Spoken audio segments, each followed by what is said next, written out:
नमस्कार दोस्तों, आज हम चर्चा करने जा रहे हैं मेष राशि के लिए जुलाई 2026 मासिक राशिफल की। जुलाई का महीना आपके लिए आखिर क्या संदेश लेकर आया है? क्या करियर में भी कोई सफलता मिलेगी? क्या आर्थिक स्थिति मजबूत होगी? क्या प्रेम और पारिवारिक जीवन में खुशियां आएंगी या कुछ चुनौतियों का सामना आपको करना पड़ सकता है? इन सभी सवालों का जवाब जानने के लिए वीडियो को अंत तक अवश्य देखें। इस महीने सूर्यदेव 16 जुलाई तक आपकी राशि से तीसरे भाव में मिथुन राशि में रहेंगे। सूर्य का गोचर सामान्य रूप से साहस, पराक्रम और प्रयासों में वृद्धि करने वाला माना जाता है, लेकिन 16 जुलाई से सूर्य चौथे भाव में प्रवेश करेंगे, जहां से इसके परिणाम अपेक्षाकृत कमजोर हो सकते हैं। घर, परिवार, मानसिक शांति, सुख सुविधाओं के मामलों में कुछ उतार चढ़ाव देखने को मिल सकते हैं। मंगल ग्रह पूरे महीने आपके दूसरे भाव में वृषभ राशि में रहेंगे और शनि की दृष्टि से प्रभावित रहेंगे। ऐसे में वाणी और आर्थिक मामलों में आपको सावधानी रखना आवश्यक होगा। जल्दबाजी से लिए गए निर्णय आपको नुकसान पहुंचा सकते हैं। बुध ग्रह महीने के शुरुआत में चौथे भाव में कर्क राशि में वक्री अवस्था में रहेंगे। 7 जुलाई से वक्री चलते हुए तीसरे भाव में मिथुन में प्रवेश करेंगे। 24 जुलाई तक बुध वक्री रहेंगे और 25 जुलाई तक अस्त भी रहेंगे। इसलिए संचार, दस्तावेज, यात्रा, निर्णय के मामले में आपको विशेष सावधानी रखने की आवश्यकता होगी। बृहस्पति ग्रह पूरे महीने आपके चौथे भाव में रहेंगे और सामान्य रूप से औसत से बेहतर परिणाम देने का प्रयास करेंगे।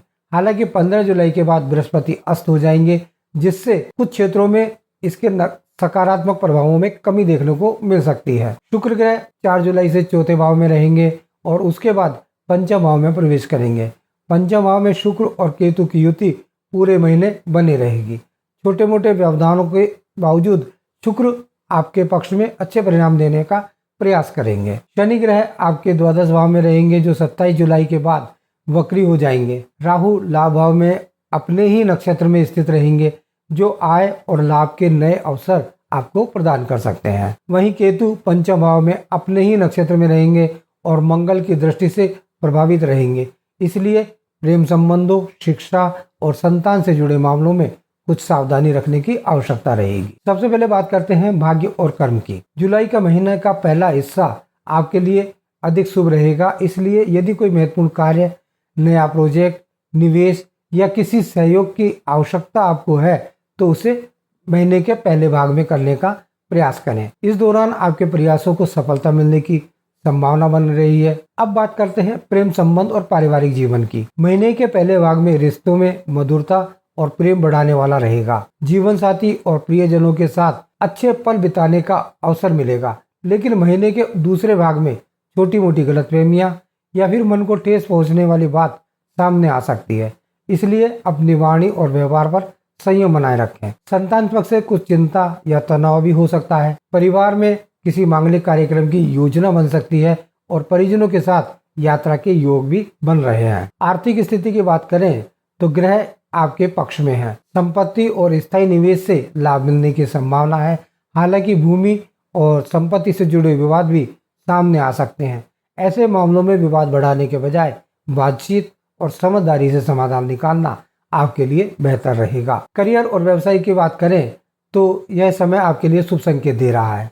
ग्रहों की स्थिति राजयोग का निर्माण कर रही है, जिसके कारण पदोन्नति, नई जिम्मेदारियां या भी सम्मान प्राप्ति के योग बन रहे हैं। नौकरी पेशा लोगों को उन्नति के अवसर मिल सकते हैं। व्यवसायियों के लिए भी समय अनुकूल रहेगा। जहां नए क्लाइंट जुड़ सकते हैं, वहां लंबे समय से रुके कार्य अथवा भुगतान भी आपको प्राप्त होने के योग बनेंगे। व्यापार में नई तकनीक, ऑटोमेशन और आधुनिक मशीनों की ओर आपका रुझान बढ़ सकता है। यदि संगठन में किसी प्रकार की समस्या चल रही है तो इसे नजरअंदाज करना आपके लिए उचित नहीं होगा।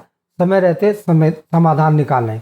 अब बात करते हैं स्वास्थ्य की। सामान्य रूप से स्वास्थ्य अच्छा रहेगा, लेकिन महीने के उत्तरार्ध में कुछ सावधानी की आवश्यकता होगी। खान पान पर विशेष ध्यान दें। विशेष रूप से ब्लड प्रेशर और हृदय रोगियों से जुड़े लोगों को लापरवाही करने से बचना चाहिए। नियमित जांच करवाते रहना चाहिए। कुल मिलाकर जुलाई का महीना मेष राशि वालों के लिए सफलता, आर्थिक लाभ और करियर में प्रगति का संकेत दे रहा है। बस रिश्तों और स्वास्थ्य के मामले में थोड़ी सावधानी रखें।